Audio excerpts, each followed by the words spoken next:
So, Rahul, we have met before, and it's always been such a pleasure. You are a dual trained neurosurgeon and neurobiologist, and the author of best selling books. And you've written a new book, which is fascinating. This is Why You Dream, What Your Sleeping Brain Reveals About Your Waking Life.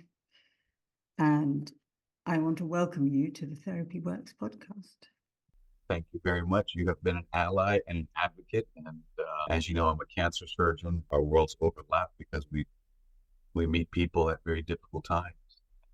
The last book, which you were also very supportive of, was sort of my homage to all the things I have learned from them during their triumphs and their struggles. So this one's a bit different. That last book was was personal too. It's your own kind of memoir of how you got to be who you are. But a question that isn't related to your book, which we really will talk about, I want to talk about, and I know all our listeners will be fascinated by, but a question I ask all my guests is, what is a particular challenge you have faced or are facing right now? Oh, that's a big question. The challenge and opportunity. Yeah. Do you always see it as two sides? I try to, but my home is going through sort of a seismic event right now. Not in a unexpected way, but a lot of the relationships are being reset, reformed, reconfigured. My lover and wife of 30 years and wife of 20 something year. We have 3 sons, 22, 19, and 18, and we're in that moment where we're all adults now. We're all looking at individual lives, and whereas I think those who have experienced it, I'd say that's natural, and the opportunity is everybody's healthy, everybody has relative peace of mind, blessings. Exactly. Again, the other hat I wear is pediatric neurosurgery. You see when children are just struggling to be functional, how hard that can be for them, of course.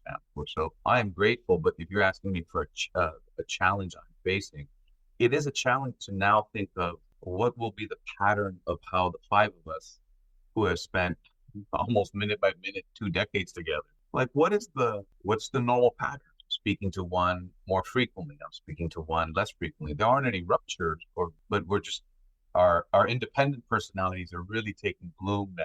And so, of course, holidays have taken on a new meaning for me.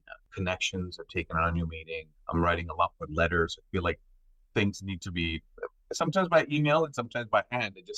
I need a long form communication to explain why it's so important for me and why I think it would be fantastic for all of us to go together to drop off the youngest one at university in Manhattan, August. So it's a challenge because now what I'm realizing, unlike the last 15 years where you may have known, each of my sons, I went to 8 different cities in many different countries alone with each of them, plus all the amazing. So sort of like grab them by the arm. I've got your passport. Let's go. I'm in charge. Now I have to entice them. Wouldn't it be great if we all were there? And that's a challenge for me because, I'm as a surgeon, I want solutions. I want to fix. And now I'm realizing the interpersonal dynamics of a family, and you've written about this as well, it cannot be engineered. It's like wind and navigation. It has to be finessed, enticed. That's the challenge I'm facing, but that's also an opportunity that if we can come up with interpersonal bonds as we engage the world with their significant other, different religions, different backgrounds, different countries, what are the principles that bind us together that don't have to rely on our different backgrounds, but our shared vision for the future? That's such an interesting way of looking at it, in the sense that before you were family and you kind of fed and played and were together by the bonds of school and structure and commitment. And it sounds like you almost feel like the family has evaporated and now there are individuals who have to find a way of building a bond with the family, of wanting to choose to be with your family. And I guess with you, with your racial identity being Indian, where family is everything, people don't individuate like America. They don't go off in the same way. I imagine that must push particular buttons for you. Well, I was born in Kashmir, but I've been in the States so long. Then their mother is from the Pacific Islands. So we've brought a lot of different worlds and perspectives together. So the son's, one of them. Didn't your mum, though, always want you to be home and come home? And Not so much. She's fiercely independent and progressive. So I mean, the kids, as is my wife, but my kids say my dad's from the foothills of the Himalayas, and my mom is from the edge of the Mariana Trench, the deepest, crevasse, if you will, by the Pacific Islands. And she and I met in Berkeley because there's no university really on Guam, and I had dropped out of college at that time. And I remember. The cafeteria. So we brought a lot of worlds together and recreated things. Your own world. Yeah. But now I thought, well, we had done it, and now I'm realizing it has to be done again. You're reconfigure again and again. And I'm excited by it. There is a kind of energy in reconfiguring, isn't there? What's new, what's exciting, and that you have choices now that you didn't have before. You're liberated.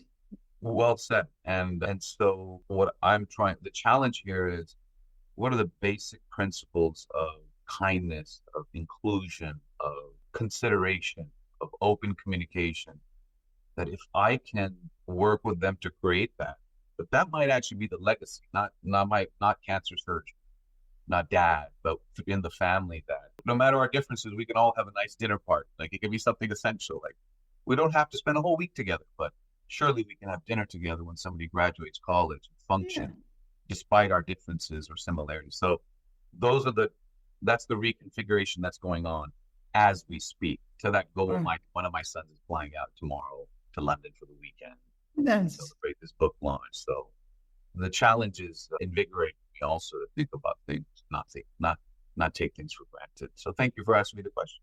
I also think that what you're saying is we all really love each other, and the love is there. It's figuring out how we do the verb of love, of doing the loving, like how we are fully ourselves and develop our own lives and interests and choices, and have this core attachment to each other. It's unknown how that will play out, but your son's coming over. And so, well, I always love talking with you, and that's a sincere sentiment. It's not something I say to other people I'm engaging with, because of things like that. Like, we share love. Now we must figure out how to do the loving. Like, that I can take with me. So already I've benefited. And my second book, Knife on a Life's Edge, I read yours to help me think about the chapter on grief. So I do treasure our relationship, Julian.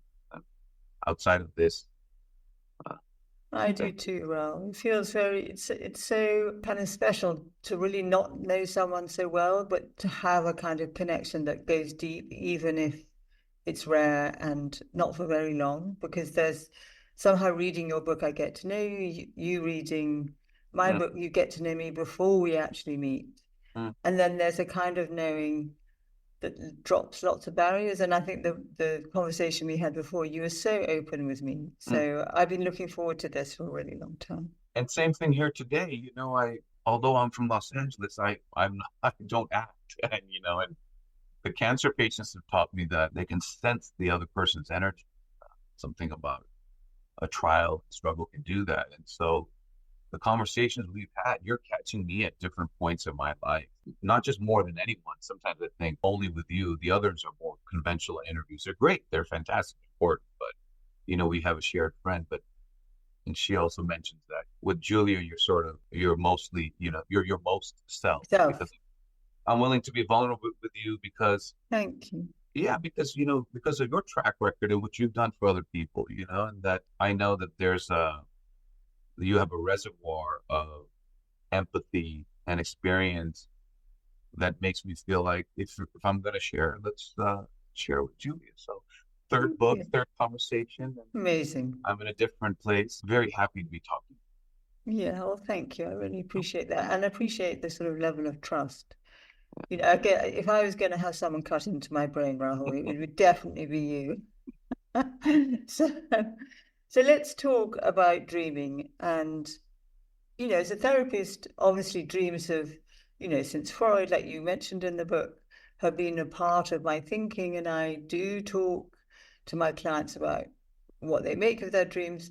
But your book really opened up dreams to me in a much more exciting way, because this idea that it's a dose of wonder every night, that you can go into this version of yourself, which I really hadn't thought of, and try out versions of yourself, go beyond your normal boundaries and limits and reservations, that you can go wild, you can be, incredibly erotic, you can be very courageous, you can be terrified. And I loved that emotional intensity of dreams that, I like emotional intensity, I wouldn't do my job. So I sort of suddenly thought, oh my God, I can really have fun with my dreams. I can have emotional intensity.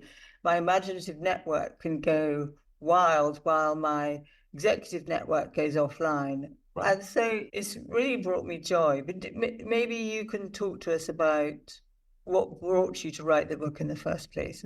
The first thing I want to say there is, it's not that we can. I'm just going to share, and just let me know how I can do this better with you, because I could talk to you like for 10 hours with this, so you'll have to corral me a bit. Okay. Right away, it's not that we can. It's that our brains insist that we do. Okay. We don't. We don't choose. We don't activate a dreaming. It's stimulus independent activity of our brains that's so important that our brains push us to sleep. And when we sleep, what is the thing going on that's most robust in our bodies? It's not in our liver or in our heart. It's the dreaming brain. The conversation should start with the brain insists we sleep. When we sleep, the dreaming brain explodes in our minds without our permission. And sometimes we don't want it to. We wake up and the things we can remember, the residue is complex, and nightmares by definition wake us up, and children have dreams of monsters. And we are not completely in control of this process. And it's metabolically active, and the electricity generated by the brain is measured by surface electrodes, much like an EKG can measure your heart electricity that we're familiar with. Brain electrodes measure something called EEG. The electrical activity during dreaming, vivid dreaming in REM stages, looks just like the electrical activity that you and I have right now during waking life. So much so they called it paradoxical sleep. Your brain is not resting while you sleep. But your body is like a stone. Your body does not move. Mostly, yeah. There's some reflexive movements. And the thought there is that it's so you don't act out your dreams. So the conversation, I think, begins with, we must dream, we must sleep. And then the question is, why? Why? But why did I want to write this book? I was asked to write this book in some ways. And that was off the last two books. The first one was Life Lessons from a Brain Surgeon. And it was taking all the things we think about, from dementia to smart drugs to memory, and weaving it in with storytelling. So it's a gripping read for people. So that was sort of like, okay, this author, this person can write about the brain from a very different perspective, from individual neurons to removing half the brain in a child for epilepsy. Then, as you mentioned, the second book was a personal book, a memoir, themes of resilience, stress, death, life. And I think the publishers know they've been wanting a book about the science of dreaming, but there had to be an author that could tackle it. But the author almost had to have a life story where the reader could relate to it, because dreaming can't be esoteric. Everybody dreams, even if the few don't remember it. But nobody has to explain to each other, like, do you know what a nightmare is? We all know what it is. So the topic had to be by an author that could also tell a story at a pub, or talk to somebody at a lecture hall. So when I gave it some thought with them, really the foundation is, we have thousands of years of surveys and interviews and dream reports about dreams. Think about Aristotle talking about this. And then you have, over the last 50 years, people waking people up while they're asleep in sleep labs. What are you dreaming about? Documenting all of these patterns of what we dream.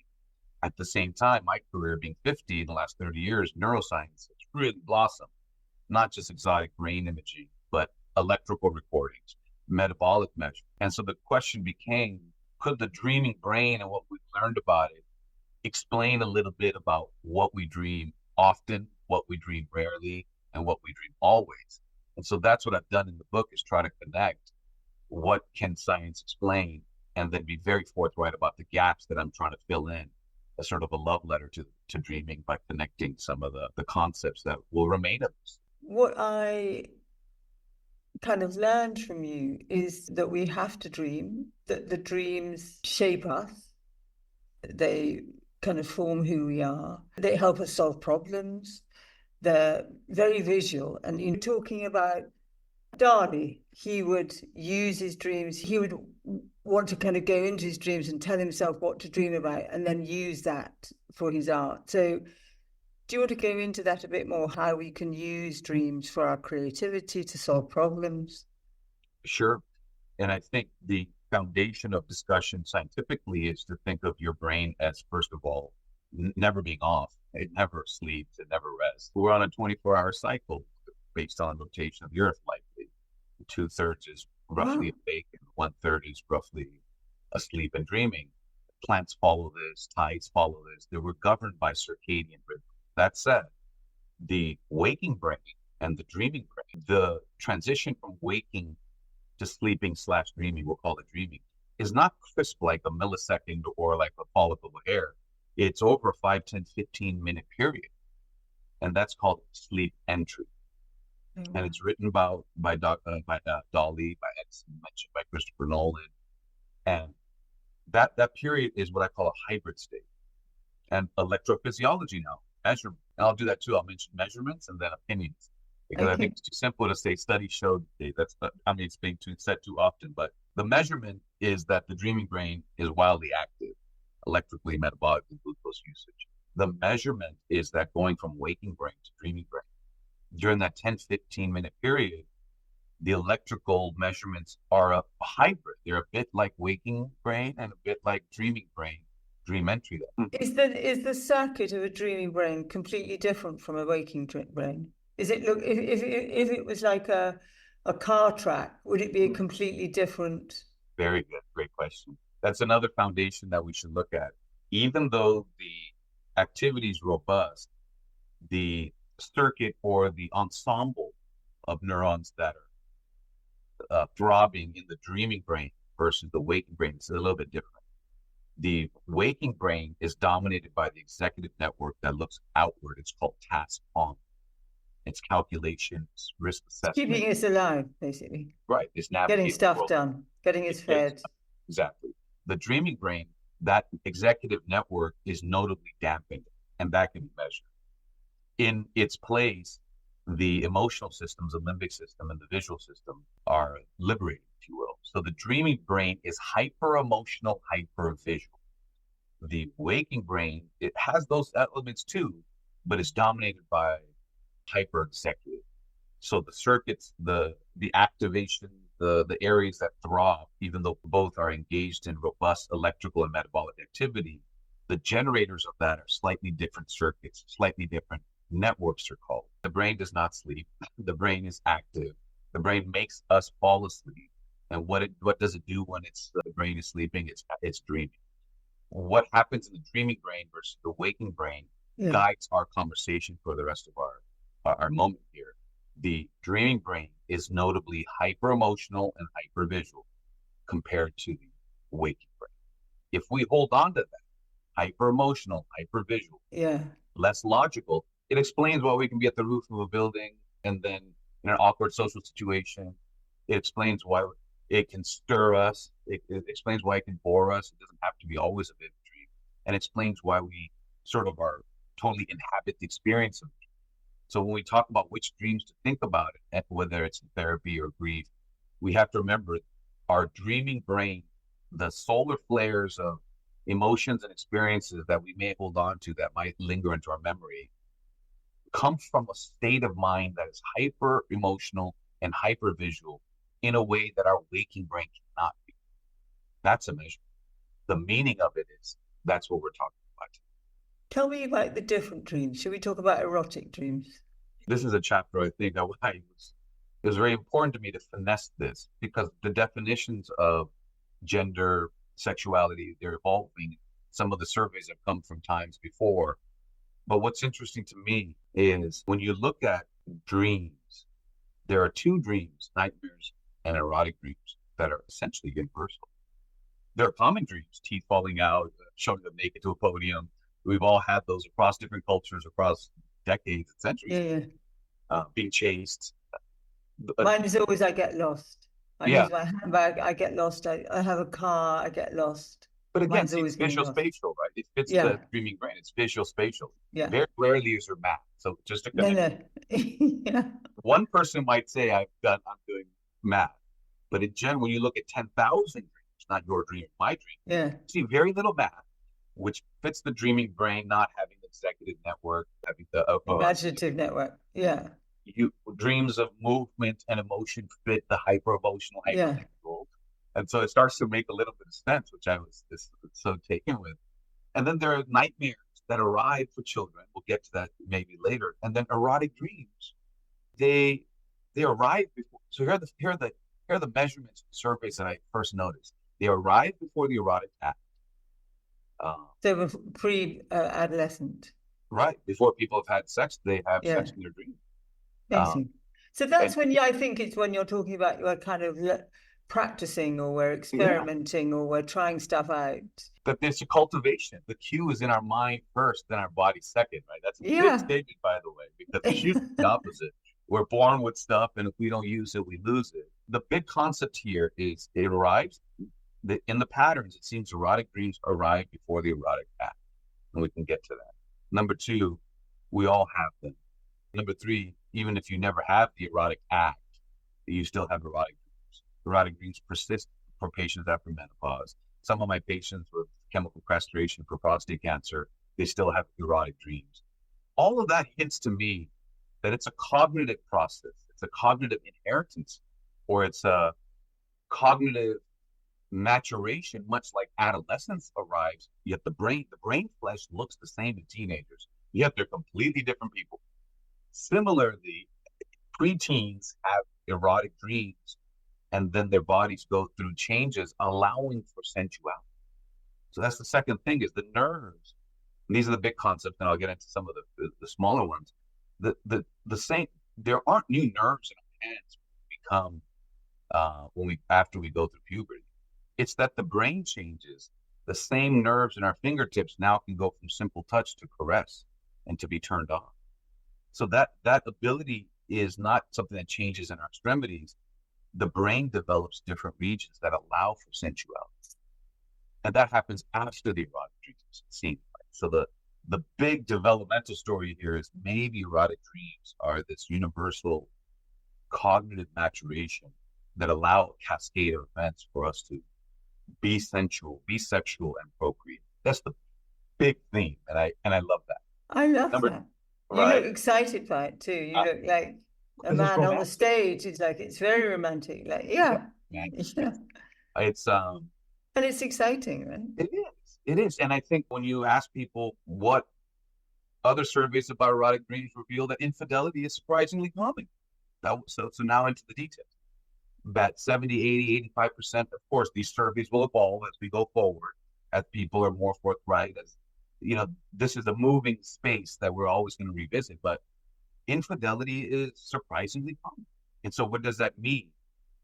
And what does that mean in relationships? Some of the surveys and reports have looked at that, and that it's more about the state of your relationship that predicts the relevance of a dream infidelity. If you're in a healthy relationship and you actually are not thinking about a past lover or a new lover and you have an infidelity dream, that's just desire. Doesn't And mean maybe anything. that's just a broad desire we needed to have to be a species that procreates. And if you have a difficult relationship, or if you're struggling, or if you're secretly fantasizing about somebody else, maybe the dream infidelity it has a different implication. What I also found interesting was what makes it into our, I love this one too. And again, this will always change, but it's not what we do during the day that makes it into our erotic dreams. It's not the pornography we may watch or the amount of sex. It's that you have. It's the amount of fantasies we're thinking about that seem to correlate most Our imagination. our imagination. And then in a cognitive way, that's beautiful again, because our imagination during our waking life, what we're fantasizing about, is feeding a moment in our dream life, which is hyper imaginative by definition. So there's some things that connect there for me. So if I've had a really boring day and I want to have a more exciting dream night? Can I have fantasies, say, before I go to sleep, and then Good question. have images when I'm Incubate. going, incubate images, so that I can have a fun dream night? Erotic. Yeah. That nobody's asked that question, and we didn't consider that, but because it ties in sleep entry, the things we think about, the riddles we think about, whether it's Dali's paintings or me navigating complex surgery, that can people erotic content during that time.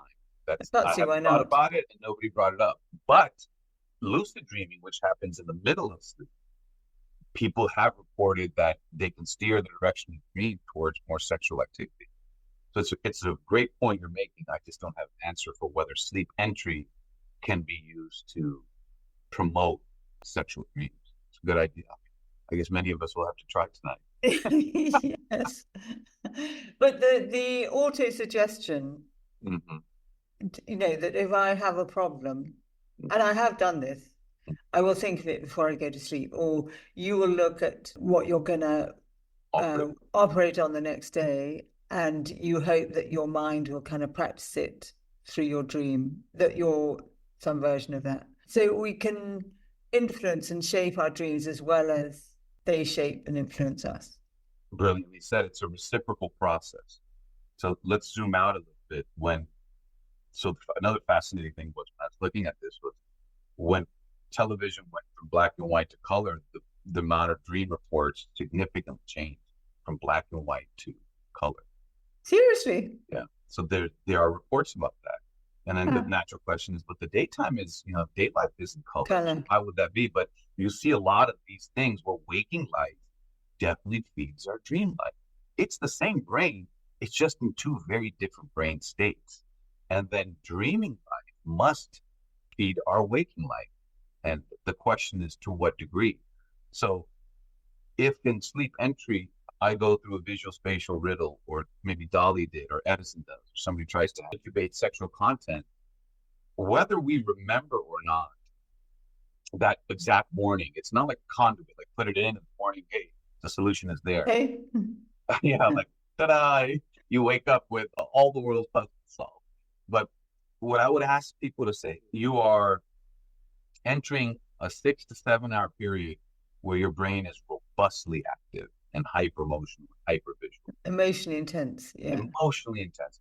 And that is contributing to your waking life to some degree, even if you don't remember it. We can get into why I think people don't remember.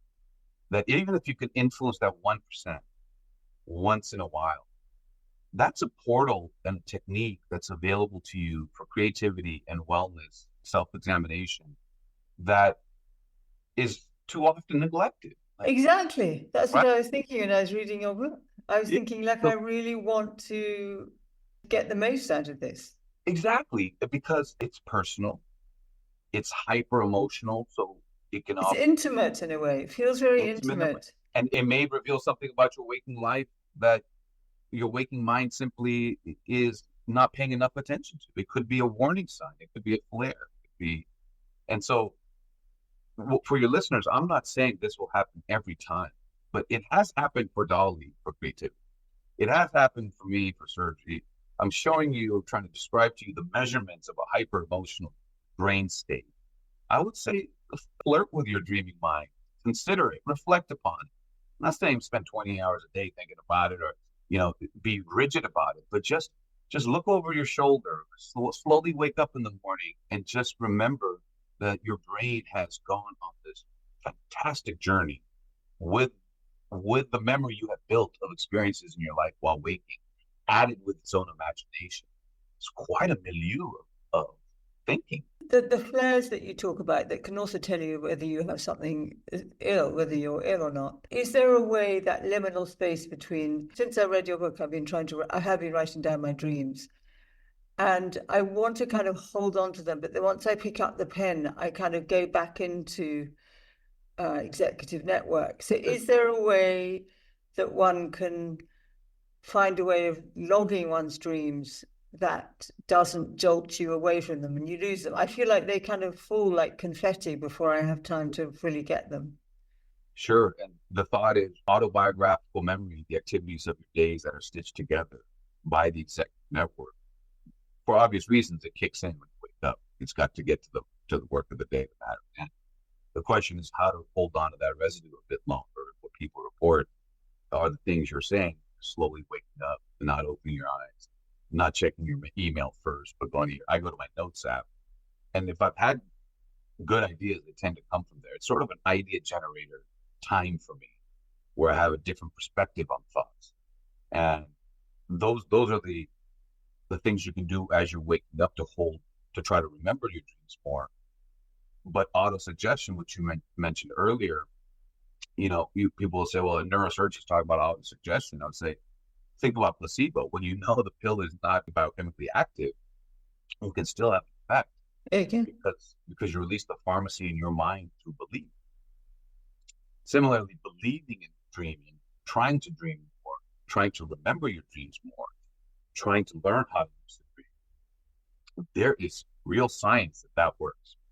And the degree we can debate. I'm not saying everybody can dial it up, like checking your heart rate or blood pressure. No, this is more elusive in that way, more insightful and special. But all those capacities of your relationship to dreaming can change through these habits, as you mentioned. And so auto-suggestion, incubating, feeding your dreams, paying more attention to the dreams, especially the emotional and visual ones, I think are easy things to do, important things to do, free and accessible to all of us. And in the world where we're looking for well-being, we're looking for, a better sense of self, if you will, I think this is a neglected portal that doesn't rely on other people or technology or gizmos or apps. It's been there for people that have come before us. What a gift. I mean, that's what I really took from your book, is that it's so enriching, and there's so much about life that's hard, that's difficult. And I know nightmares are difficult, but if you can change your relationship with dreaming, like, this is the place I can go to where I can play, where I can try stuff out, where I can be crazy, where I can have ideas, where I can have emotional intensity, and I'm not risking anything. I'm not asking anybody of anything. I'm revealing versions of myself or players in my own orchestra that I didn't even know that I had. It feels like such an important portal, as you say, that's profoundly enriching, but also can be, from a kind of psychological perspective, profoundly regulating, because it's doing a lot of stuff for you without you having to work. And everything, at the moment, people feel so burnt out, they're so tired, they're working so hard. Mm-hmm. Yeah, it's the therapist and the genius built in. Yeah, exactly. And the clarity we feel with a good night's sleep, I think it's when dreaming has had its fun with us. And the longer you go into sleep, the REM periods increase and the vivid dreaming increase towards the tail end. So sometimes I can tell you I've transplanted organs, but livers from one person to another. We don't connect the nerves. The feeling of rest is a psychological rest. It's not a tissue rest in our bodies, our thigh muscle. And so when you think about what this dreaming process is doing, I think it's providing psychological rest by allowing all the components of our brains to have a day in the sun, if you will. Because what's happened is, naturally, the executive network has to have the veto power or dominant role in life. We cannot be wildly imaginative all the time. The modular construction of the brain, even though it's interconnected, let's say I put that reptilian to emotional to prefrontal cortex. I think what's happening at night is that our subconscious, that our emotional systems, our imaginative systems are let loose, and they're allowed to play and they're allowed to rehearse. And they're contributing to the clarity and the genius of the day. The aha moments we have today are rarely from sitting on a laptop and powering through something, I'm going to figure this out. No, they come to us. They pop up, right? Yeah. It's hard for me to see that somehow that isn't the brilliance of our dream life hasn't contributed to that, They're the people that they arrive from nowhere. Well, yeah, I think they arrive from the 7 hours of hot burning electricity and hot burning glucose and electricity every night. And it's a process that's so important that it puts us at risk. We don't share it. Think about the whole planet is forced into this sleep and dreaming state. And it's a homeostasis plus the liberation and a cultivation that I think is what is unique about not just human brains, but these collection of neurons. I think this ecosystem of neurons that spray electricity and float in liquid and have these neurotransmitters, they, for that garden to be at its most healthy, it needs to drink. You sound like you look at it with awe, that it is like a wonder. Yeah, I do. I absolutely do. And I have the luxury of a bed, time to wake up slowly. And in thinking about this book, it was in those mornings I was slowly coming to, or it's in the transitions into sleep entry and sleep exit. It's interesting. Then I write it down, revisit it 2 days later. I would do all my work, operate, walk the dogs, I'm doing all of that. But now I have this companion that I flirt with for ideas, and it's a very And that's your dreaming self. Yeah. Or the residue or the flares that I can hold on to in the morning. I pay a lot more attention to them. The bulk of it happening without my intention and for my benefit, to that I say thank you. But for the little flares that I can hold on to, or the moments that waking brain transition to sleeping brain, sleep entry or sleep exit, those 2 10-minute windows are precious to me now, because I'm in the world of creating. I have to come up with ideas and concepts. And those 2 windows, sleep entry and sleep exit, have been rich for me. And I really want to develop them as a habit for me, and I have been since I read your book. And I hope our listeners do.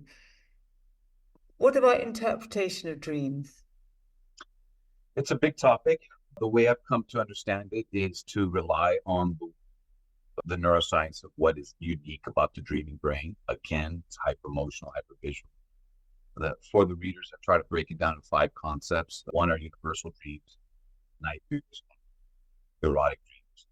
I think those serve a function in the cognitive development of the individual from childhood. Nightmares in adults are sort of like a psychological thermometer. If you have new onset progressive nightmares, much like if you had new onset or progressive headaches, it's something to pay attention to. Something's not right. Yes, or just to take a deeper look, or have a conversation with a therapist. But so the 5 dream types in my mind are universal. Those we just touched on. Number 2 are ones that don't need any deciphering. You have an exam, you have to dream about alarm not going off, or you have a public speech and you show up naked. Like, that's your waking anxiety and your dream anxiety. They're on the same page. You're just anxious about something. Yeah. So that doesn't need deciphering.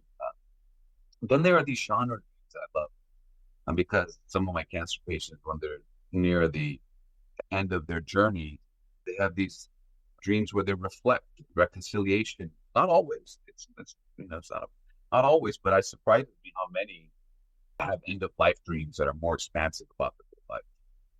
And it seems pregnant women also have these genre dreams about children, or children in bed with them, rolling over on them. So when we have big things going on in our lives, our dreams are sort of reflecting shepherd. It takes over both spaces. They get big. Then there's the dreams that are just static. They don't have emotion attached to them. It's just dream static, much like our waking day. We have a lot of thoughts. So those are the 4.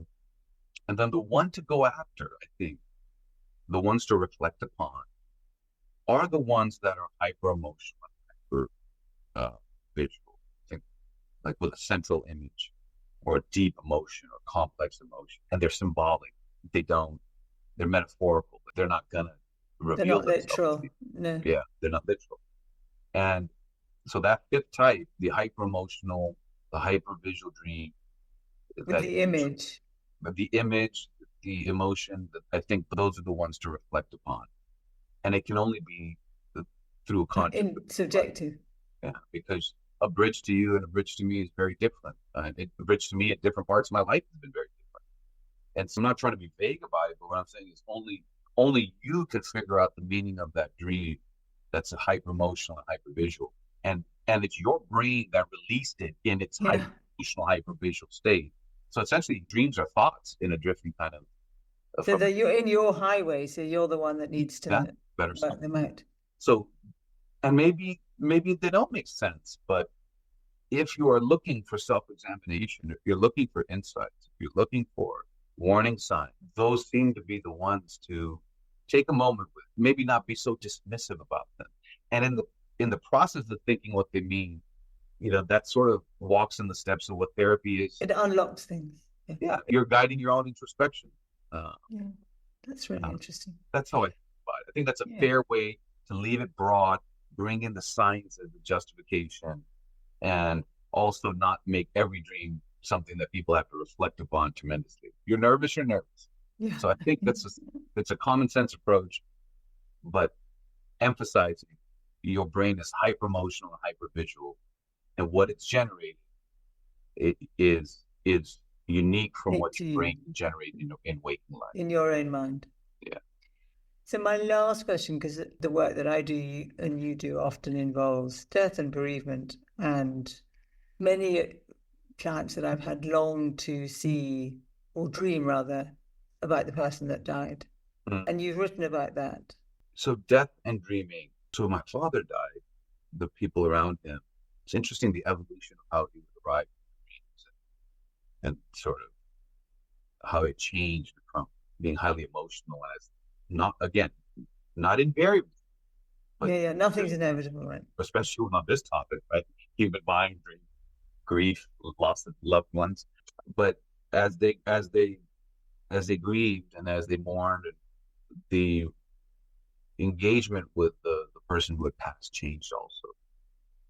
In the beginning, when he returned to their dreams, it was filled with emotion. It was raw. And the years passed. Now the dreaming memories that form with his return to his loved ones in their dreams, it's remembering times together, doing different things together. Softer, yeah. Softer and comforting. Yeah. And so that's one side. What I can tell you today is there are some measurements happening right now. I'm saying this to you as a physician, a scientist, that we just allow me a moment for this, because it is such a big thing that has to do with all of us at the moment of our death. And this topic will leave, I think, people uplifted. Okay. I'm literally sitting on the edge of my seat now.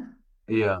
So we're starting to see, because we have more of these electrodes on patients all the time, we're starting to see patients that have electrodes on their heart that measure the cardiac electricity. There are 3 nerves in the surface of the heart. You're measuring the blip is the measurement of electricity. Then some of them, because they have seizures or they have workup for stroke, they have electrodes on their scalp. So you're measuring brain electricity. You have 2 readouts: brain electricity and heart electricity. The Guardian had something about this too just a few weeks ago. So this is not, this is everybody's stuck. It's on the verge of people noticing it. On these people, when they write their intentions that don't resuscitate me with paddles and such, I don't want that. Now we're seeing data, measurements, not my opinion, where the heart stops. And for the 1 or 2 minutes after the heart has stopped and the EKG is flat, like television, and we've recorded the time of death, for the first few minutes afterwards, there's an explosion of electricity. Whoa. These are measurements in the scientific literature and recently covered in the Guardian, that the time of death may not be cardiac electrical silence, but cerebral electrical silence. And the most profound thing there that I can share with you is partly my interpretation is, unlike the liver and heart, when you die, that whimper, they flutter slower and slower. The brain is having a massive release. Fireworks. And the brain electricity looks like dreaming and memory and expanding things. That's the measurement. That's happening. That maybe we have the time of death wrong all along. And the most important moments in our lives are the first few minutes after our hearts have stopped. It's the ultimate replay.